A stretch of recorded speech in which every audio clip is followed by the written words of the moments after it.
Shadow Hills has always been a beautiful place. A peaceful small town in the middle of the mountains, so quiet and safe that everybody can always leave the door unlocked and sleep with the window open. It's one of those places that's almost so perfect, it seems like out of a movie. Despite not having a big population, the people of Shadow Hills are very close, and most of them have something in common: being united by faith. The people in Shadow Hills share the same beliefs and way of living. However, the people there don't discriminate against people who don't share the same faith. You could take me and my family as an example. My parents do not follow any religion, neither do I. Yet, we're very included in different activities and, well, we get on just fine with the others. I was born there. My parents moved there when my mom was in her second trimester. They just thought it was a beautiful place to live. And surprisingly, my family and I can make a better living in a small place like Shadow Hills where there aren't any big chains. Unlike in the big cities in California where big chain brands are taking over independent bakeries and other businesses. Ever since I was a small kid, I kinda knew that Shadow Hills was a good place. Everybody knows of each other, and it feels like your neighbors are your family.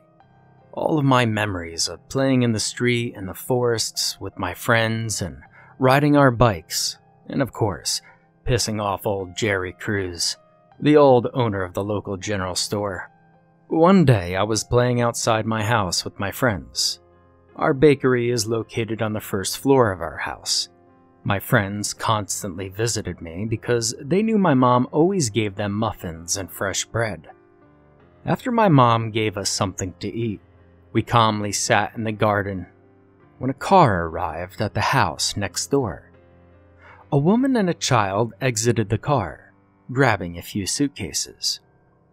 "They must be moving to the empty house next to you," Dominic, one of my friends, said. And he was right.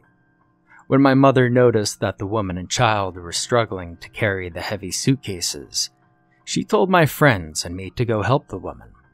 And we did as we were told. When we offered to help her, she seemed very shy but very touched by our gesture. After helping, my friends and I introduced ourselves to her and her son, who was very, very quiet. The woman's name was Heather, and her son's name was Valentino. He was 13 years old, just like me. We offered Valentino to come and play with us, if he wanted, but Heather, his mom, politely rejected the offer in his name, saying that he needed to help her unpack. We understood, and so we left. Later on, just before dinner, my mom and I went to the new neighbor's house to take a tart as a welcome gift. When we got there, Heather opened the door and welcomed us. Mom introduced herself and talked a bit with Heather, and I asked Heather if I could go say hi to Valentino. She was hesitant for a second, but then she said yes, and so I got to his room and I asked if I can enter. Valentino, who was organizing his room, looked at me and nodded. I was surprised to see that his room was very simple and dark, not like the room of any other kid. "So, is this your mom's room?" I asked. "No, it's mine," he answered. "Well, where's all your stuff? Where's your toys?" I asked him. "No, I don't have any. What's the point?" he answered. I felt bad asking him that. Maybe he had to leave his toys in his previous house, or maybe his mom didn't have money for toys. I wanted to make things better, so I tried being really nice. "Well, if you want to play with a toy or something, you could come by my house anytime. I got plenty of stuff, a Nintendo Wii, I've got all these G.I. Joes and stuff." I offered to him. Valentino's blue eyes lit up as soon as I said that. But oddly enough, his smile didn't match the emotion his face was showing. He smiled, but for some reason, it made me feel very uneasy. He was very small for his age and extraordinarily skinny. He kind of looked like an old person at the same time as a young person. And his attitude was not that of a child. He sounded and acted more like an adult. His dark hair was perfectly combed to one side, and his clothes were spotless. It might sound strange, but I kind of lost myself analyzing him for a few minutes before Heather came to the room. "Evan, are you okay? We've been calling for you, honey," she said. "Oh, yeah, sorry. I got caught up," I answered. "So is everything all right?" Heather shyly asked. "Oh, yes, Mama. Why wouldn't it be?" Valentino interrupted as he grinned. Now, after he said that, Heather took me downstairs to my mom, who asked me why I wasn't answering her. I said I didn't even hear them, and they explained to me that they had called me 5 times. I found that incredibly odd. You know, looking back, maybe I did get lost analyzing Valentino longer than expected. Before leaving, Mom said to Heather she'd see her at church on Sunday. Now, I know that sounds weird considering I said my family and I are not religious, but every Sunday there was a gathering at the back of the church where almost everybody in town went to share food and talk and just overall socialize. Now, I didn't see Valentino for a few days, that is, until that Sunday. By the time I arrived at the church social room with my parents, Valentino was already there with his mom, as they had been to church and he was sitting with the other kids eating. I said hi to him, and he answered by grinning. I asked my friends why they were eating earlier. They said it's because the pastor began feeling bad, so he had to finish a bit earlier. Now, apparently, at some point during the service, he spaced out while giving a sermon to the public, to the point where someone had to touch his shoulders so that the pastor would snap out of it. After this, he tried to keep going with the sermon, but he explained that he was feeling really weak, almost to the point of fainting, so that he had to leave sooner. Now, while talking about this, I remember looking at Valentino while he had a smirk on his face all along. He noticed I was looking at him, so he stopped. I always felt uneasy seeing Valentino smile. He could be described as a handsome kid, I guess.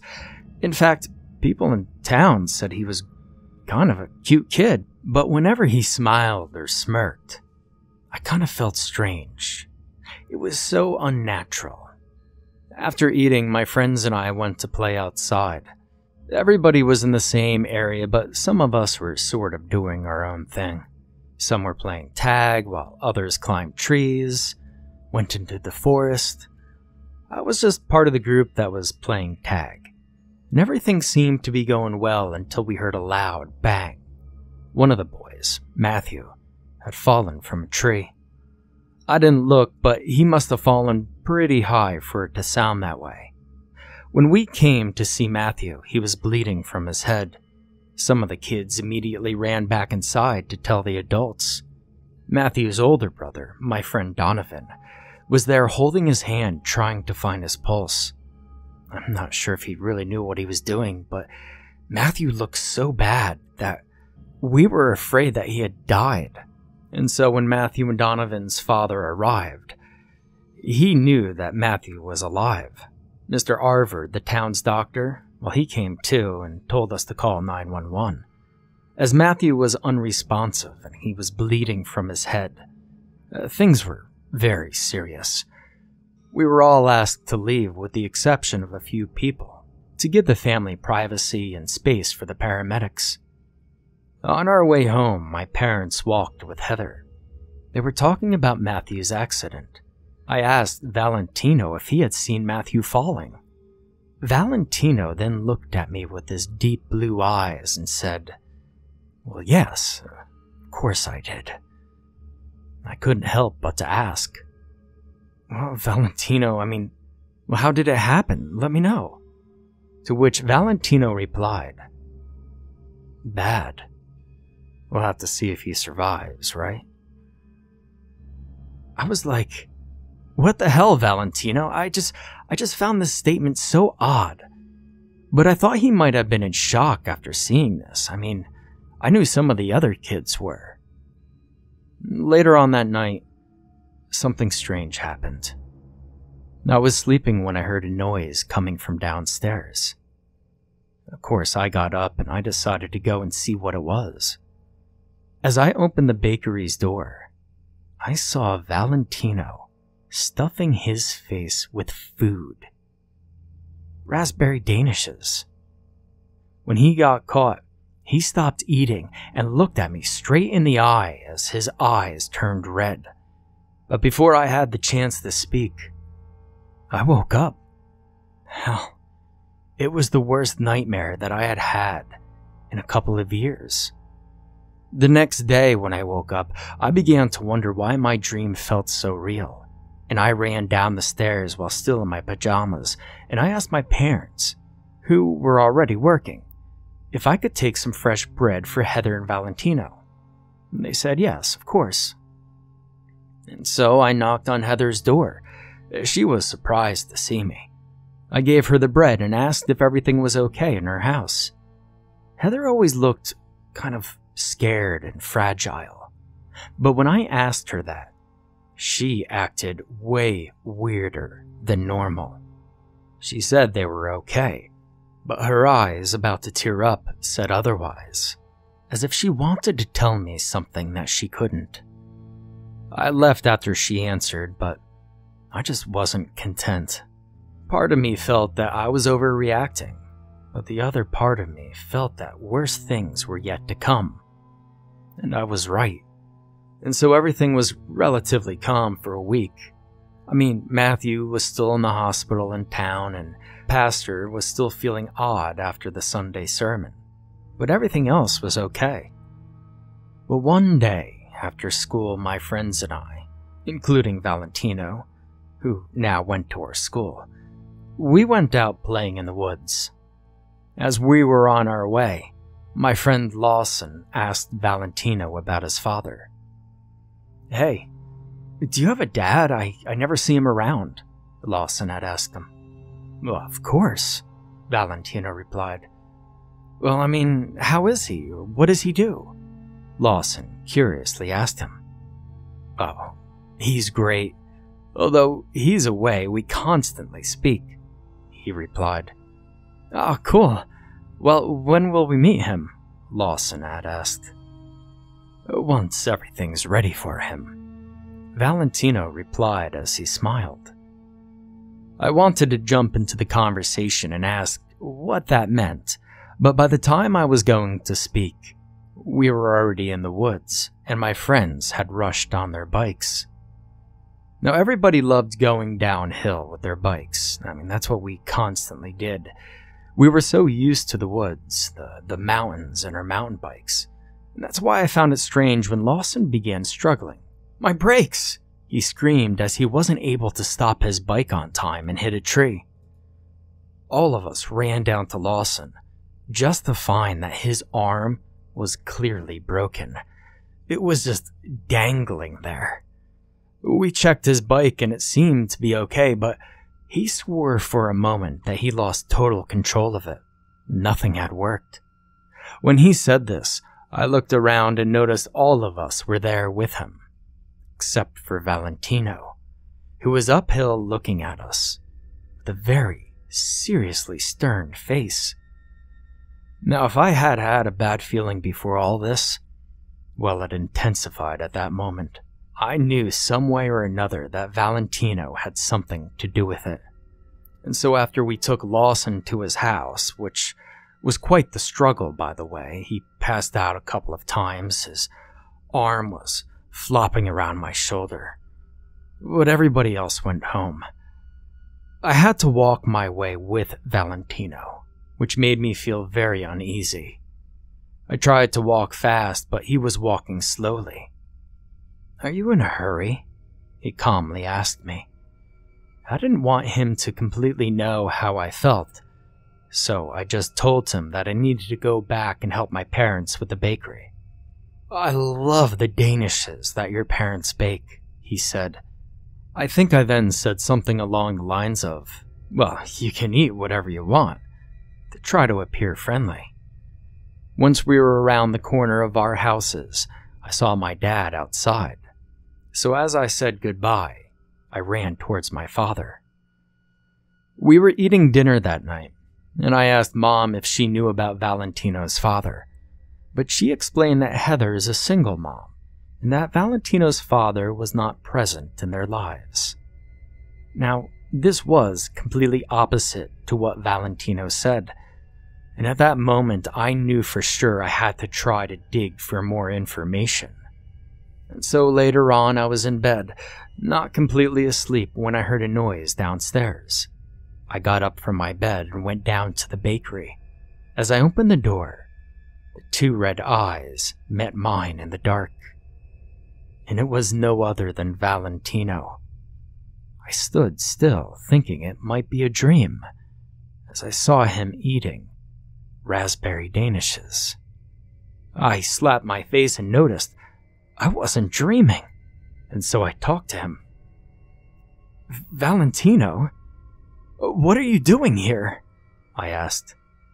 "Well, you told me to come here whenever I wanted." He answered using an unusual voice. Well, I felt scared. I was trying to understand why his eyes looked so different, but next thing I knew, I was completely hypnotized by them. I stood still for who knows how long until my dad came downstairs and saw me standing by the bakery's door. My dad screamed at me and told me off for eating all the raspberry danishes. I said it wasn't me, but he didn't believe me. And I told him it had been Valentino who had sneaked in, but there was no signs that he had broken in. And so the next day at school, I felt uneasy as I could feel. Valentino constantly staring at me. But I still pretended things were, well, that they were okay. And at school, I heard from Dominic that Donovan and Matthew were back. My friends suggested for us to visit them the next day. However, I was in a rush. I needed to speak to Matthew about his accident. So without telling anybody, I went to their house after school. Donovan opened the door and was surprised to hear that I wanted to talk to his younger brother. And Donovan explained to me that Matthew didn't remember what had happened, and that he's feeling very confused and he's saying things that don't make any sense. But I insisted for him to let me speak to his brother until he accepted. And so I went to Matthew's room. I said hi to him, and then asked him if it was okay for him to tell me what had happened. Matthew was shy and didn't want to talk, but when I told him it was important and explained that Lawson had been hurt in a strange bike accident, he looked at Donovan and asked his brother to leave the room. We were alone, and Matthew told me that while he was climbing the tree that day, he looked around to check on the others when his eyes met the new boy, Valentino. He claims that when he looked at Valentino, he felt hypnotized as if he couldn't think straight anymore. Then, all of a sudden, a voice in his head told him to throw himself from the tree. He didn't want to, but this voice was powerful and mind-numbing. It was almost controlling his actions, against his wishes. He ended up dropping completely by himself. Now, upon learning this, I felt so bad for little Matthew, but I was relieved that I was right and that there was something off about Valentino. Matthew and I had come to the agreement we would do whatever it takes to unmask him and make sure people in town know about it and are safe again. After leaving Matthew's house, I went back to my own. When I got there, my mom told me my friends had come over to invite me to the woods about 30 minutes ago. I'd asked her if Valentino was with them. She said yes, and I knew this was the perfect time. So I told my mom I was going to play with my friends. But in reality, I went over next door to Heather's. So, Heather opened the door, and she was surprised as all hell to see me. I was honest with her and told her I knew something was up with her son. Heather seemed just so afraid and tried to deny it at first, but I insisted, telling her I knew he was behind all the bad things happening in town. And that's when Heather broke out into tears. Once she was through about half a box of tissues, I asked her how Valentino could be related to what's happening in Shadow Hills. Heather thanked me for wanting to help, but just claimed that I was too young to understand. Now, seeing that I wouldn't take no for an answer, she told me to sit up as she grabbed a folder that was hidden in between some knitting boxes. She then handed me the folder. When I opened it, there were newspaper articles of things that had been happening in different towns over the last 7 years. Things very similar to what was happening in Shadow Hills. People having strange accidents. Even things such as death and fires. I asked her what this all meant. She then explained to me that those were all the towns where she and Valentino previously lived. It wasn't weird for me to hear that Valentino had done all those things, but I couldn't understand how he did some of those things when he was just 6 or 7. I mean, after all, how could a child do all of that? But Heather revealed to me the truth, that although it's hard to believe, that it's not impossible. Heather used to live in a house away from everything growing up. She was part of a large religious family who also lived deep in the mountains. However, her parents were very strict and didn't let their kids have contact with the outside world. One day, there was a handsome middle-aged man who came to their house. And although her father hardly ever allowed visitors, there was something about the man who made him change his opinion. And so, he allowed the man to stay. Now, a few days after staying, Heather said a voice inside of her told her that she had to be intimate with the man. And deep down, Heather thought and kind of knew it was wrong. She claimed she felt something inside of her pushing her to do so. And so, Heather stayed with the man. I thought it was strange she was telling me all this. I mean, I was only 13 at the time, but anyway, I digress. But while she was with him, his appearance changed. He no longer looked handsome. Hell, he didn't even look human. His skin turned dark red, black eyes with very white pupils. He lost his hair, and tiny little spikes protruded from his back. The whole time Heather was telling me this, I thought she was insane.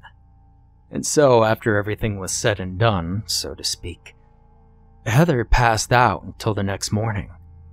When she woke up, there were no signs of the man. She asked her family about the man's whereabouts, and they said, "What man? There was no man here." Heather was upset but didn't mention anything else due to shame.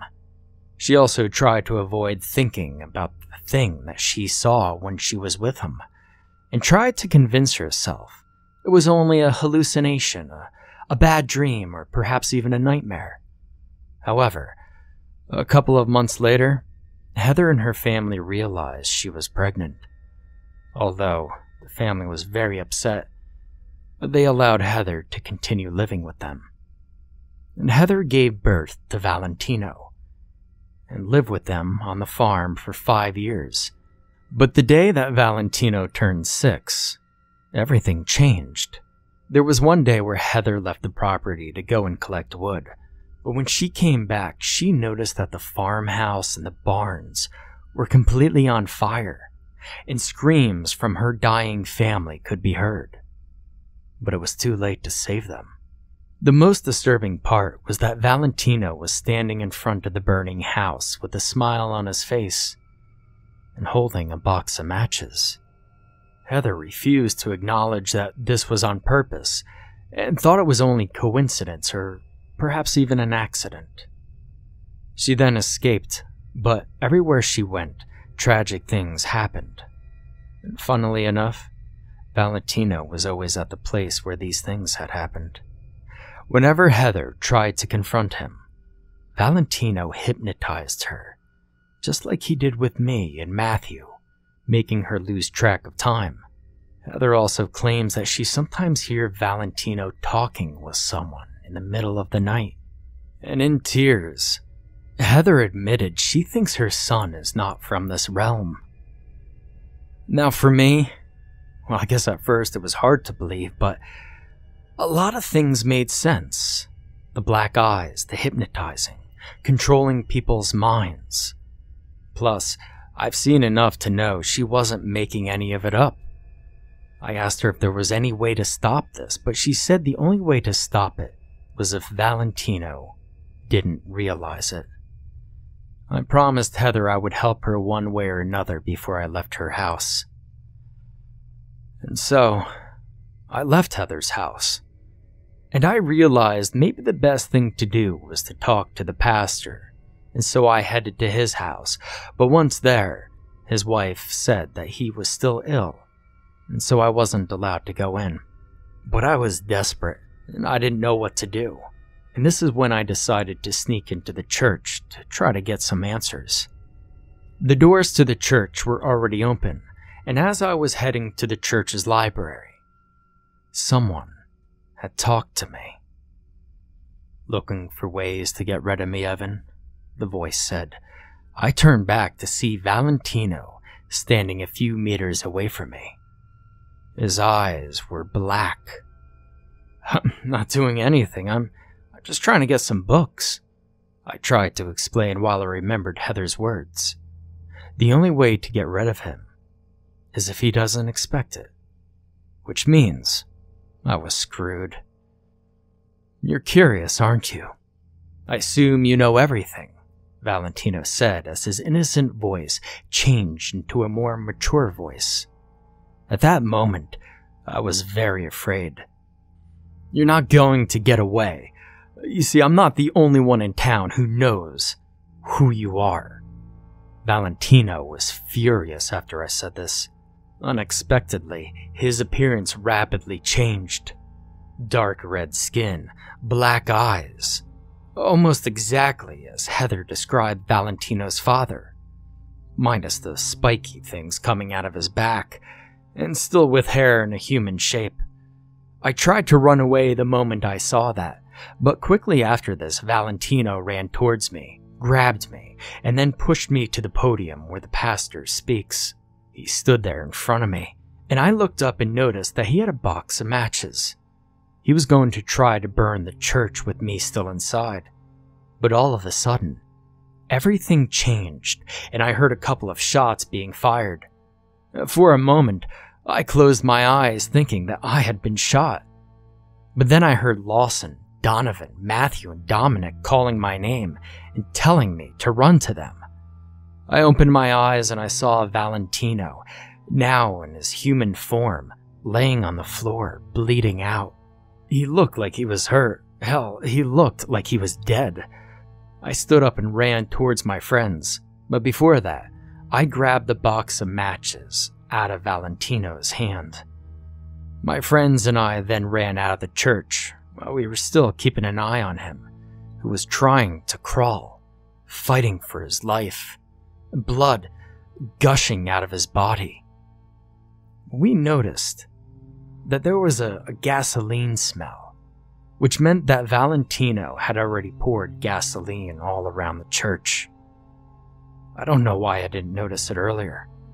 I told my friends to back off, and then we proceeded to light a couple of matches to set the fuel on fire. We sat and stared for a minute as the church slowly went up in flames. And then all of a sudden, the church completely burst into flames. And at that moment, a screech could be heard all over town as Valentino burned. This is when people got out of their homes and noticed what was happening. My friends and I ran into the woods so we couldn't be seen. Donovan snuck to his house and put his father's gun back in its place. And I just remember being so lucky they had decided to follow Valentino that day, after Matthew managed to convince Donovan there was something strange about him. People came to try to help extinguish the fire, and our firefighters tried their best too. But it was too late for the church and Valentino. And that's when people started asking questions. My friends and I said we've heard Valentino saying he wanted to pull a prank by setting a small fire in the church. And Heather backed us up, saying that he had been problematic, tried to do something similar before. And this stopped any further investigation from happening.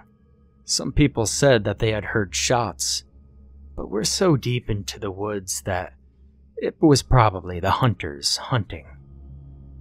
After that night, everything was normal again. The pastor got better.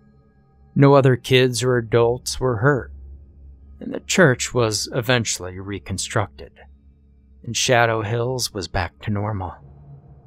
Heather decided to stay in town and married one of the pastor's sons, and she told him the truth. But only my friends, Heather and her husband, and I, know the truth. And this all happened many years ago, but, sometimes I wonder if Valentino's father managed to have any more children. And if so, are they trying to hurt people too? I hope we never experience anything like this again. But I feel insecure knowing there might be more Valentinos around the world.